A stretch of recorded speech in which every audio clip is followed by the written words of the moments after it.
राधे राधे, जय श्री कृष्णा। हथेली पर मिसकैरेज और रेखाएं कहाँ कहाँ पर बनती है, ये रेखाएं कैसे प्रभाव डालती है अपना, कैसे किसी फीमेल को संतान सुख से वंचित ये रेखाएं करती है। तो देखिए कुछ इस प्रकार से हमारी हथेली पर बुध पर्वत पर आड़ी रेखाएं रहती हैं। इन आड़ी रेखाओं को जब ऊपर से धागे नुमा पतली रेखाएं काटती हैं तो ये संतान रेखाओं के नाम से जानी जाती है।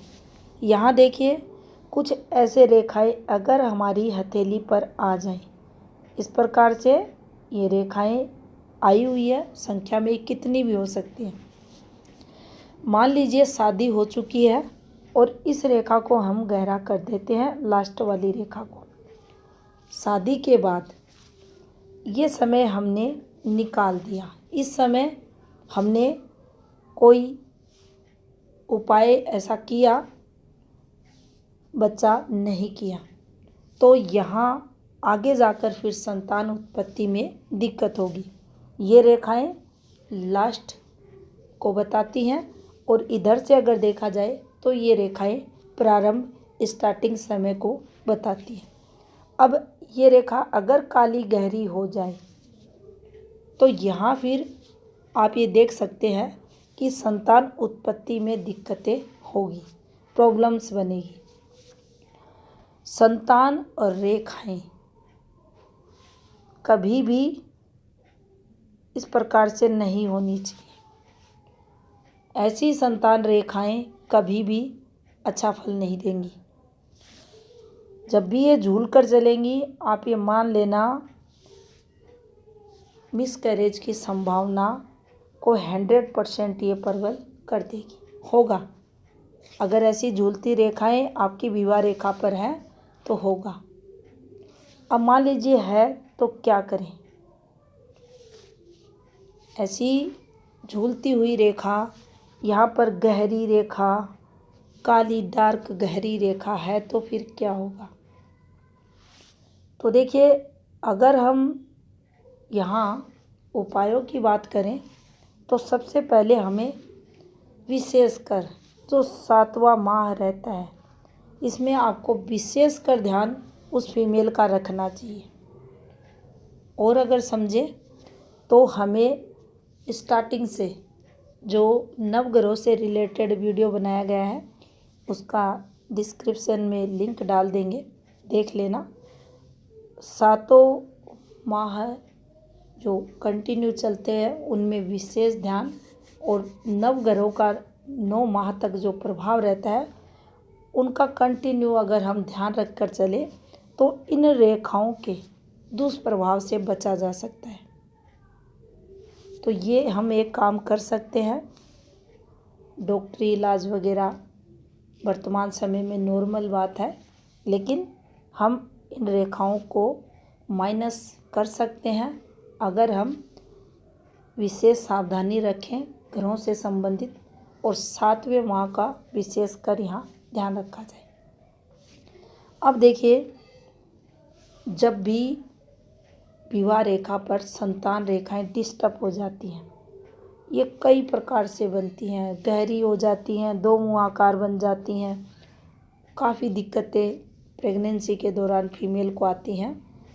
अब कोई भी आपसे क्वेश्चन करता है कि विवाह हो चुका है, 4 साल हो गए, शादी नहीं हो रही, बच्चा अच्छे से पेट में उसका जो विकास है वह नहीं हो रहा, वह कहाँ से देखा जाता है। उस किसी भी फीमेल की हथेली को देखकर हम ये कैसे बताएं कि संतान सुख कब तक मिलेगा, कब तक मिसकैरेज जैसी संभावनाएं से वह फीमेल जूझेगी, प्रॉब्लम्स उसको प्रेगनेंसी के दौरान रहेंगी। तो देखिए इसको फिर हम देखेंगे हमारी जो जीवन रेखा रहती है इस पर होने वाली रेखाओं के एक्टिवेशन से। यहाँ आप देखेंगे जब भी विवाह योग होता है तो यहाँ भी कुछ ज़रूर आपको मिलेगा। ऐसा नहीं आपको कहीं मिलेगा कि यहाँ विवाह की रेखा है और यहाँ उसका कोई एक्टिवेशन नहीं है। जब भी जीवन में अच्छा या बुरा कैसा भी समय आए, उसका एक्टिवेशन हमारी जीवन रेखा पर जरूर रहेगा। जरूर इसलिए रहेगा क्योंकि वह रेखा प्रभावी रहती है जिसका सीधा संबंध मन से होता है, और जब भी सीधा संबंध बुद्धि से, मन से, शरीर से होगा, उसका इम्पैक्ट आपको जीवन रेखा पर जरूर मिलेगा। तो देखिए, शादी की जो रेखा रहती है, अक्सर देखा जाता है शादी की रेखा के साथ कोई भी रेखा चले, अब यहाँ सबसे बड़ी प्रॉब्लम्स हो जाती है उस रेखा को समझने की, क्योंकि यहाँ से रेखा ये चली, शादी के बाद दिक्कतें हैं। यहाँ से गहरी रेखा उतर गई, शादी के बाद दिक्कतें हैं। अब यहाँ हमें जब मिसकैरेज से रिलेटेड, प्रेगनेंसी से संबंधित दिक्कतों को अगर देखना है, तो हमें इस रेखा पर जो ये रेखाएं चलती हैं, इनको देखना चाहिए। यहाँ आप पाएंगे, अगर इस वाली रेखा पर जो ये शादी की रेखा थी, इस रेखा से जो रेखा नीचे उतरी है, ये रेखा कैसी है। मान लीजिए ये रेखा अच्छी रेखा है और इस रेखा का संबंध हमारी भाग्य रेखा से सीधा हो जाता है, कुछ ऐसे, काफ़ी अच्छी रेखा और ये ऐसे हो जाता है, तो आप ये कह सकते हैं इस समय को काउंट करके कि आपके इस समय पुत्र होगा, पुत्र संतान योग बनता हुआ आपको दिखाई देगा और अच्छा खासा, उसमें कोई दिक्कतें नहीं होगी।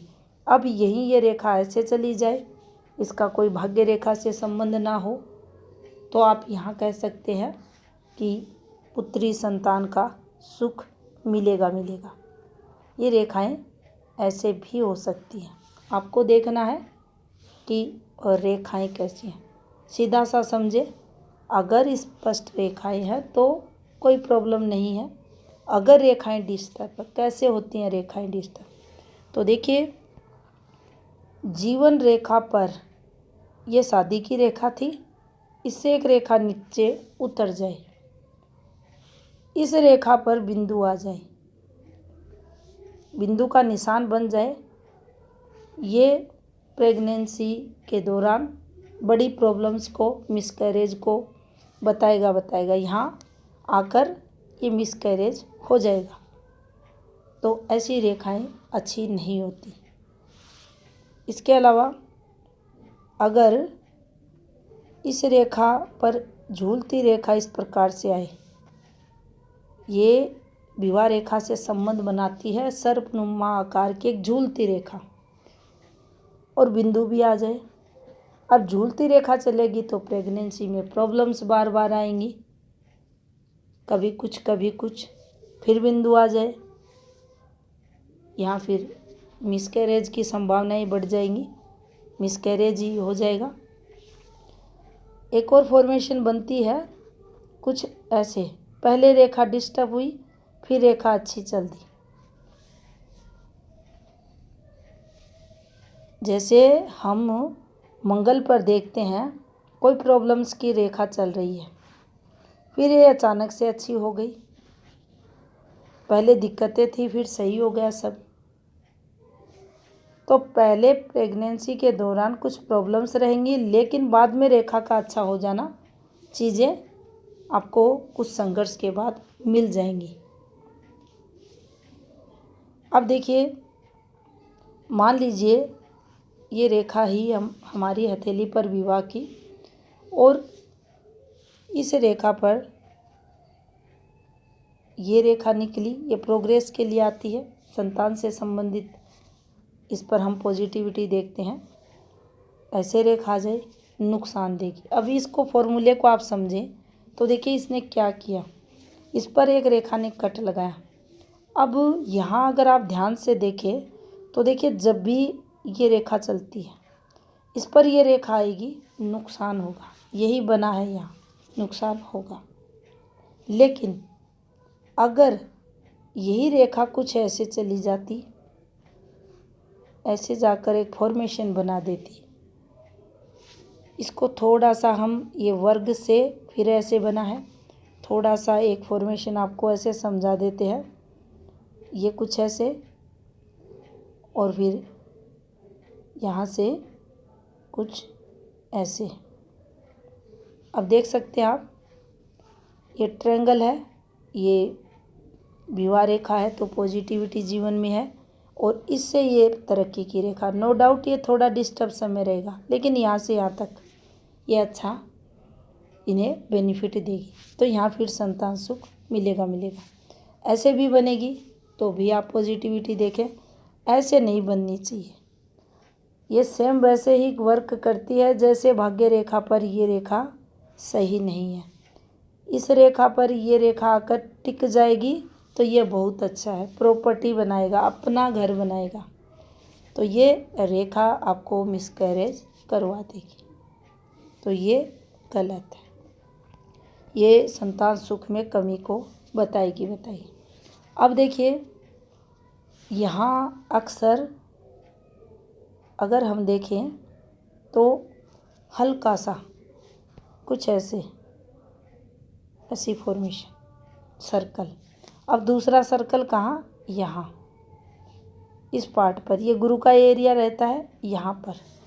यहाँ दाग धब्बा सर्कल नहीं बनना चाहिए, ये भी गलत इम्पैक्ट देता है, संतान सुख में कमी को बताता है। जीवन रेखा के पास अगर यहाँ सर्कल बनता हुआ दिखाई दे तो ये भी गलत होता है। मान लीजिए इस समय शादी हुई और ये सर्कल बना हुआ है, अगर इसका लिंक इससे हो जाता है तो फिर यहाँ दिक्कतें होंगी। संतान सुख में कमी को ये बताएगा इस सर्कल से उस विवाह रेखा का संबंध हो जाता है उस स्थिति में।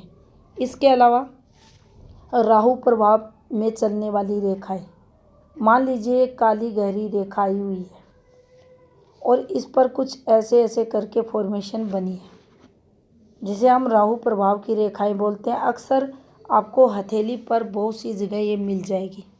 तो देखिए इस वाली फॉर्मेशन पर भी मान लीजिए ये विवाह का समय है, यहीं से विवाह का समय शुरू हो रहा है और फिर ये वाली फॉर्मेशन बनी है। मान लीजिए शादी की रेखा पर ऐसे करके ये बना है, विवाह में दिक्कत देगी। जॉब रेखा पर बना, जॉब में दिक्कतें देगी। अब शादी की रेखा से इसका कोई संबंध हो जाए या यहाँ शादी हो गई उसके बाद ये बना है तो यहाँ भी मिसकैरेज ये करा देगी।